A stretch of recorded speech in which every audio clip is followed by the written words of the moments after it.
I just got the Yozma IN10 e-bike, and I just took everything out of the box, and we got a couple loose parts. Usually when you get an e-bike like this, they don't come built. We got some building to do, so let's go ahead and put this e-bike together. I am super excited. This thing looks like it's really good quality, and Yozma claims 40 miles per hour out of the box, so we're gonna test that. This is exactly how the bike comes out of the box. We have to install the front wheel, the handlebars, the foot pegs, the headlight, and we have to bolt up that rear shock to the swing arm. Enough with the talking, let's go ahead and start getting it done. That axle doesn't come greased, so if you're putting one of these bikes together, make sure you grease stuff. It'll be a lot easier getting that out in the future. Alright, so I got the axle greased and I got it started with the first spacer. Let's go ahead and slide that wheel on.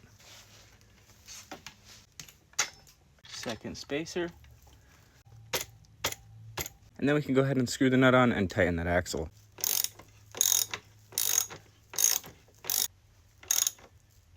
Now we're going to jump to this side of the bike and throw the front brake on. The brake...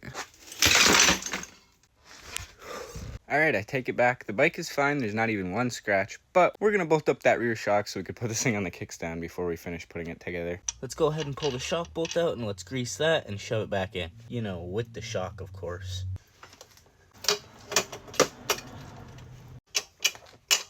There you go, the shock is mounted and it actually feels pretty good. Now since the shock is partially mounted, we can go ahead and put this thing on its kickstand and we won't drop it again. Let's get the shock bolt all tightened. And now the rear shock is fully mounted, but let's go ahead and tuck that mud guard back where it's supposed to be. And this thing looks incredible. This is like probably one of the best looking mini e-motos I've seen. Obviously there's other good ones, but this one looks really good. Now we have to put the handlebars on and the front brakes, so let's go ahead and do that. Let's get the brakes on there next. All we're gonna wanna do is pull this out. That just protects the pads from squeezing in on each other during shipping. We're gonna put our brake disc inside of our brake pads and try to figure out where this mounts. I think these bolts gotta come out. Once everything's aligned, you can slap those two bolts in. Everything looks good. It does look like it's rubbing on the brake disc, but I think it'll fix that once we tighten them, so let's do that. I tightened those bolts off camera, and there is no clearance issue with the brake rotor. Let's go ahead and install the handlebars and the headlight now, and then we can go ahead and ride this thing. I already put the first one on, but let's go ahead and throw the second handlebar riser on. These are pretty self-explanatory. You just screw them on.